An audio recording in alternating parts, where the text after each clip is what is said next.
Baik pemirsa, terima kasih Anda masih bersama kami. Saya masih bersama dengan Pak Wira, Kepala Dinas Koperasi dan UMKM Nusa Tenggara Barat.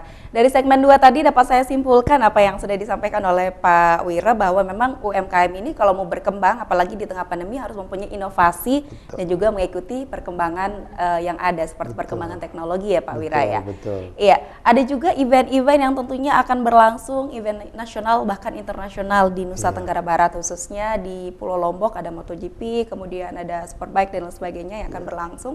Bagaimana Pak Wira menanggapinya? Apa yang akan dilakukan untuk mensupport UMKM agar eksis di sana, tidak hanya menonton saja begitu? Iya, betul. Terima kasih Mbak. Jadi menyambut kita sebagai tuan rumah event MotoGP, kita jauh hari memang sudah mempersiapkan ya teman-teman UMKM kita ini agar mereka siap tidak hanya menjadi penonton tuan rumah saja, tetapi bisa berkontribusi untuk menyiapkan berbagai kebutuhan dalam event MotoGP itu. Jadi pertama, secara tidak langsung kita sudah mengkurasi dan menyeleksi ya UMKM kita yang memang punya kualitas produk ya untuk menyiapkan merchandise terutama di event MotoGP.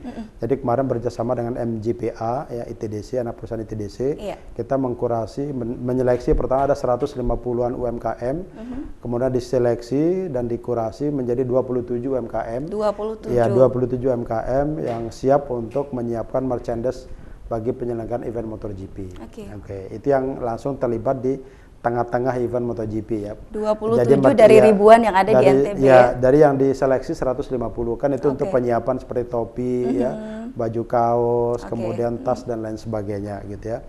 Nah, kemudian di selain itu kan tentu pengunjung ini kan banyak nih. Kalau untuk WSBK saja, World Superbike rencananya bulan November kalau nggak salah ya, 2020 ini. Ya, itu diperkirakan dari ITDC itu ada 50-an ribu orang akan datang ke Lombok ya sebagai menonton. Nah, tentu ini kan peluang pasar yang cukup besar. Nah, kami dalam setiap pertemuan dengan teman-teman UMKM, kami menyampaikan bahwa kita tidak boleh hanya menjadi penonton saja, tetapi harus menjadi pemain utama di dalam menyiapkan kebutuhan yang dibutuhkan oleh para penonton yang akan datang nanti ke Pulau Lombok. Nah, apa itu? Nah, sesuai dengan kapasitas masing-masing. Jadi kalau yang bergerak di olahan makanan, siapkan olahan makanannya itu dengan sebaik-baiknya sesuai dengan standar yang diminta ya. Kemudian yang di kerajinan juga seperti itu. Ya, pokoknya semuanya kita minta untuk mereka benar-benar bagaimana mempersiapkan diri dengan baik. Nah, tentu kita secara bertahap sesuai dengan tusi kita juga melaksanakan pendidikan dan latihan, Mbak. Jadi diklat maupun workshop maupun pertemuan-pertemuan dengan teman-teman UMKM ya, dengan asosiasi UMKM agar mereka ini mampu meningkatkan capacity building-nya, baik dari segi kualitas produknya ya maupun dari segi kuantitasnya gitu ya. Nah, ini yang menjadi penting agar mereka benar-benar siap nanti menjadi tuan rumah event MotoGP. Nah, mindset berpikirnya pun kita mencoba untuk menggiring ke arah yang lebih baik gitu ya. Jangan sampai nanti ketika penonton datang ya mereka kapok, nah jangan sampai seperti itu. Maka kita harus siap menjadi tuan rumah yang baik, menjadi pedagang yang baik, menjadi penyedia jasa yang baik bagi para tamu kita yang akan datang. Jadi buat kesan pertama itu mengesankan sehingga mereka ingin balik ke tempat kita. Cita rasa makanan di NTB ini luar biasa, keindahan alamnya Lombok ini luar biasa ya. Saya yakin seperti katanya Dorna ini akan menjadi street circuit terbaik di dunia, event MotoGP-nya, terindah katanya kan. Nah, ini kan peluang yang sangat luar biasa, memang harus dimanfaatkan oleh kita semua, terutama teman-teman UMKM. Oke, jadi diklat-diklat akan terus dilakukan gitu ya? Iya, benar, sesuai dengan tusi kita. Salah satu langkah untuk meningkatkan capacity building juga ya Pak ya? Iya, benar Mbak. Oke, jadi kalau fasilitas-fasilitas untuk memfasilitasi seperti nanti perizinan UMKM dan lain sebagainya, bagaimana Pak? Iya, benar. Jadi pertama memang dalam meningkatkan pemberdayaan UMKM ini kita punya strategi.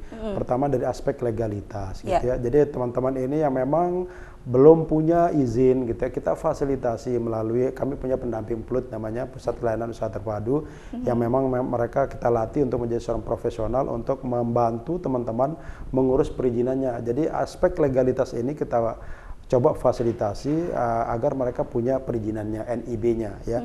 Dan itu sangat gampang sekarang. Kemudian dari aspek pemasarannya. Jadi strategi pemasaran itu seperti apa agar mereka ini pangsa pasar itu semakin luas sehingga omset penjualan bisa semakin tinggi. Kemudian ketika terkendala masalah permodalan, maka akses permodalan pun coba kita fasilitasi. Jadi aspek-aspek ini termasuk jejaring usahanya.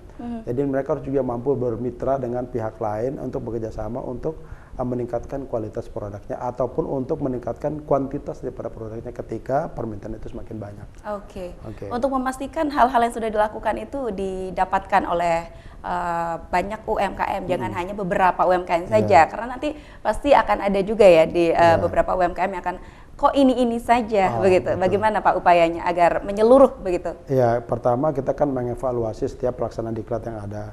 Pertama, mulai dari saat pendaftaran sampai kepada pasca pendaftaran. Kami punya pendamping diklat di lapangan di masing-masing kabupaten kota. Itu yang mereka akan memberikan masukan dan menyeleksi mana yang memang, terutama kita kan meningkatkan kualitas yang memang yang belum terpenuhi persyaratannya. Ketika kita melaksanakan diklat untuk umpama pemasaran berbasis IT kayak kemarin, maka kita benar-benar menyasar yang memang belum tersentuh sama sekali dengan IT. Jadi kalau yang sudah mapan, sudah biasa menggunakan itu kita kesampingkan dulu.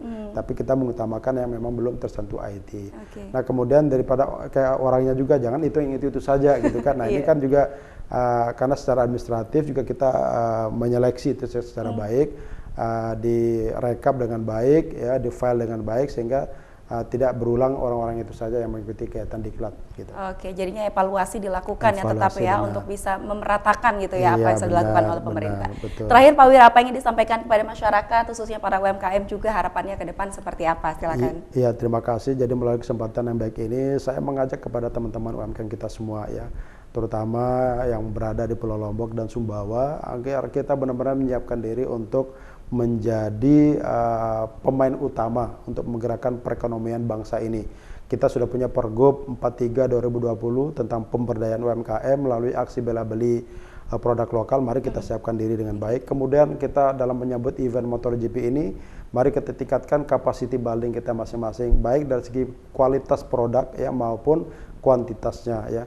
Berbagai event juga coba kita fasilitasi melalui kegiatan promosi-promosi maupun studi belajar dengan ke daerah-daerah lainnya yang memang lebih maju ya UMKM-nya gitu. Jadi saya mengajak untuk terus berkreasi dan berinovasi meningkatkan kualitas produknya. Baik, terima kasih Pak Wira sudah hadir di Bincang News kali ini. Luar biasa sekali pencerahan untuk para UMKM yang ada di NTB juga, dan tentunya sukses maju berkembang untuk seluruh UMKM yang ada di NTB. Terima kasih. Terima kasih Pak Wira, sehat selalu. Oke, sama-sama Mbak, terima kasih. Baik pemirsa, demikian untuk Bincang News kali ini. Sekali lagi semoga UMKM yang ada di NTB bisa terus maju, berkembang dan terus berinovasi mengikuti perkembangan yang ada.